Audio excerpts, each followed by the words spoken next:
Assalamualaikum warahmatullahi wabarakatuh. Bismillah, alhamdulillah, wassalatu wassalamu ala rasulillah. Surat Al-Baqarah ayat ke-95. A'udzubillahi minasyaitonirrajim. Walan yatamannawhu abadan bima qaddamat aydihim wallahu alimun bizzalimin. Dan sekali-kali mereka tidak akan mengingini kematian itu selama-lamanya karena kesalahan-kesalahan yang telah diperbuat oleh tangan mereka sendiri, dan Allah Maha mengetahui siapa orang-orang yang aniaya. Baiklah, kita mulai dari walan. Walan diterjemahkan dan sekali-kali tidak akan. Wa di sini adalah wawu istinafiyah, menunjukkan ini adalah sebuah awalan kalimat yang baru. Sedangkan lan diartikan tidak akan. Kalau kita ingat, lan ini masuk sebagai amil nasab. Apa sih amil nasab itu? Amil nasab atau amil nawasib adalah amil-amil yang masuk ke fi'il mudhore dan menjadikan fi'il mudhore itu menjadi mansub. Setidaknya jumlahnya ada 10. Yang pertama, sebagaimana yang sudah kita sampaikan di ayat ini adalah walan yatamannawhu abadam bima qaddamat aydihim wallahu alimun bizzalimin. Lan di sini artinya tidak akan.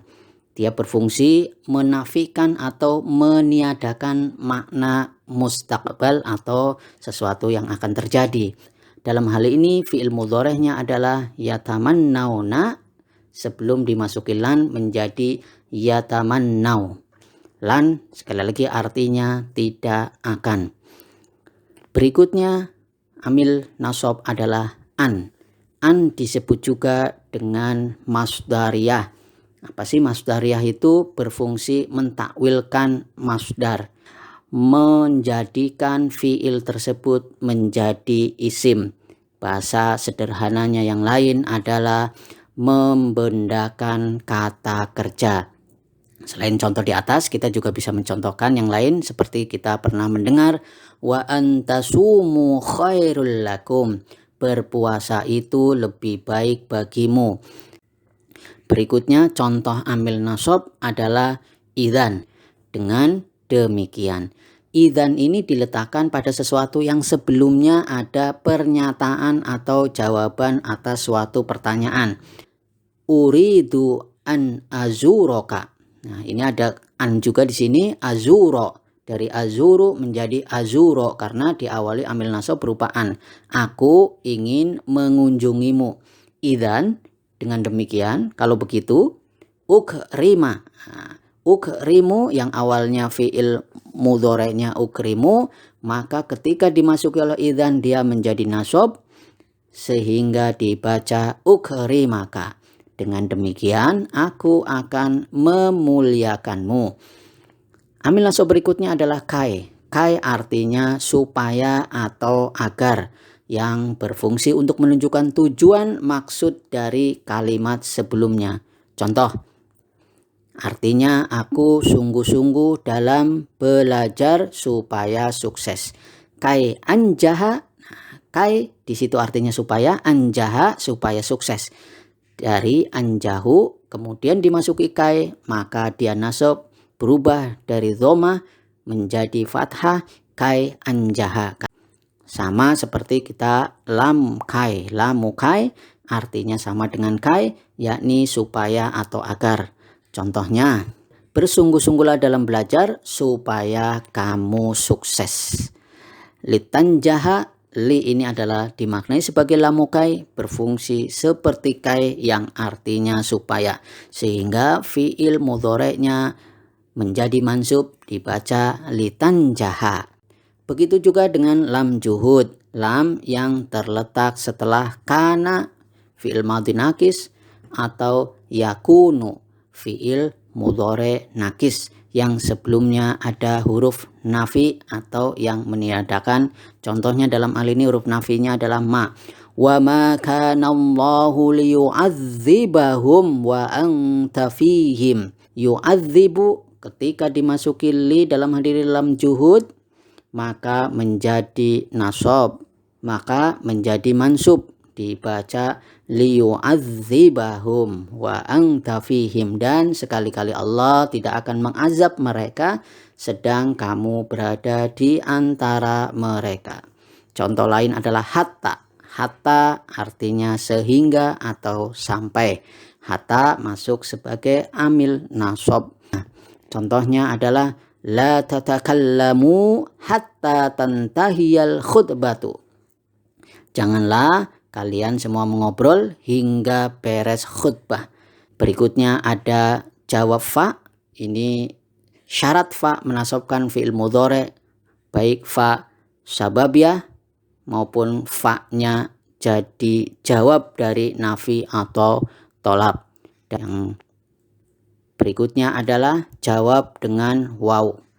Ya, ini juga masuk dalam amil nasab. Nanti insya Allah suatu saat akan dijelaskan lebih rinci lagi. Jawab juga dengan au yang syaratnya harus bermakna ila atau illa. Nah, kembali lagi kepada pembahasan walan dan sekali-kali tidak akan. Aslinya sebelum dimasuki oleh lan, maka ini fiil yang 5 atau af'alul khamsah. Terlihat di situ ada wawu jamaah dan juga nunnya terlihat. Yatamannaunahu, yatafa'alu, yatafa'alani, yatafa'aluna, tatafa'alu, tatafa'alani, yatafa'alna, tatafa'alu, tatafa'alani, tatafa'aluna, tatafa'alina, tatafa'alani, tatafa'alna, atafa'alu, natafa'alu. Begitu termasuk yang kita tasrif ketika wazannya adalah yatafa'alu. Nah, kalau kita ingat siapa sih yang termasuk af'alul khamsah? Jadi af'alul khamsah atau fiil yang 5 ini biasanya ditandai dengan alif yang merupakan musanna atau double. Juga ada wawu jamaah yang menunjukkan itu banyak, serta ya yang menunjukkan muannas atau untuk perempuan. Jadi terlihat di situ yang termasuk af'alul khamsah yang berwarna biru, kuning, orange maupun hijau dan merah itu adalah termasuk af'alul khamsah. Kembali kepada ayatnya.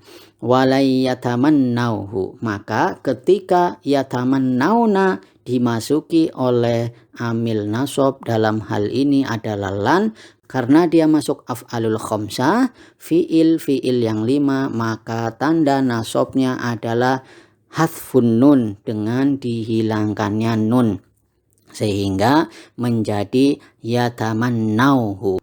Sedangkan alha di situ yang kita baca hu merupakan maf'ul bih atau objek yang diterjemahkan dia, dalam hal ini adalah kematian itu.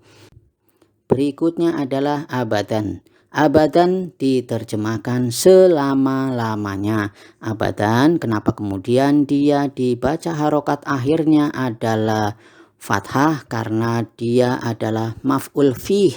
Dia adalah dzaraf, dalam hal ini adalah dzaraf zaman.